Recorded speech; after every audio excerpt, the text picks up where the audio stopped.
Assalamualaikum warahmatullahi wabarakatuh. Perkenalkan, saya Darul Malik Akbar dari program studi Hukum Tata Negara kelas I semester 3. Di sini saya akan menjelaskan mengenai ahli waris hijab, ahli waris yang terhijab, materi dari kelompok 9. Ahli waris adalah orang yang berhak menerima bagian dari orang yang telah meninggal dunia, namun terpenuhi rukun dan syaratnya sudah ditentukan dalam Al-Quran, Sunnah, dan Undang-Undang. Ahli waris adalah suatu masalah yang sangat penting dan menjadi pokok bahasan dalam hukum Islam.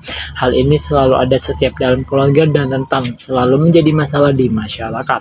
Dalam hukum pembagian ahli waris terdapat beberapa aspek yang penting kita ketahui, diantaranya hijab atau penghalang warisan. Pengertian hijab atau penghalang warisan sendiri yaitu berarti satir atau penghalang. Berdasarkan fikih mawaris, istilah hijab digunakan menjelaskan ahli waris yang jauh hubungan kerabatnya yang terkadang terhalang oleh ahli waris yang lebih dekat. Selain itu, ada yang mengartikan hijab sebagai pengabaian, pembatasan, atau penghalang. Faktor-faktor penghijab: 1.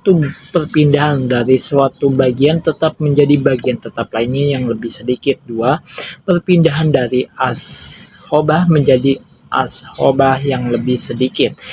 3. Perpindahan dari bagian yang tetap fard menjadi ashobah yang lebih sedikit. 4. Perpindahan dari ashobah menjadi bagian tetap yang lebih sedikit. 5.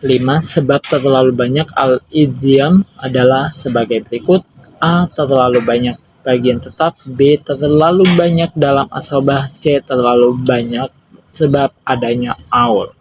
Macam-macam hijab. Hijab dapat dikategorikan dua macam, yaitu hijab nukson dan hijab hirman. Hijab nukson yang artinya terhalangnya seseorang ahli waris mendapatkan bagian tertentu karena sebab ahli waris lain, namun ahli waris tersebut masih tetap mendapatkan warisan dalam bagian yang lebih kecil. 2. Hijab hirman. Hijab hirman yaitu terhalangnya seseorang untuk mendapatkan bagian karena adanya ahli waris lain yang lebih dekat kerabatnya, namun keberadaannya tetap bisa mempengaruhi bagian ahli waris lainnya dalam mendapatkan bagian warisan. Ahli waris yang terhijab menurut Imam Syafi'i. Menurut Imam Syafi'i, dalam pembagian harta waris terdapat 4 kategori ahli waris yang terhijab. Yang pertama, kakek dan nenek, saudara, suami dan istri, dan terakhir bapak dan ibu. Kesimpulannya, hijab menurut fikih mawaris adalah ahli waris yang jauh hubungan kerabatnya yang terkadang terhalang oleh ahli waris yang lebih dekat. Hukum waris dalam Islam dibagi menjadi dua macam, yaitu hijab nukson dan hijab hirman. Faktor-faktor penghijab adalah perpindahan dari satu bagian tetap menjadi bagian tetap lainnya. Kemudian ahli waris yang terhijab menurut Imam Syafi'i yaitu ada kakek, nenek, saudara, suami, istri, dan ayah dan ibu. Sekian itu penjelasan mengenai ahli waris yang terhijab dari saya. Wassalamualaikum warahmatullahi wabarakatuh.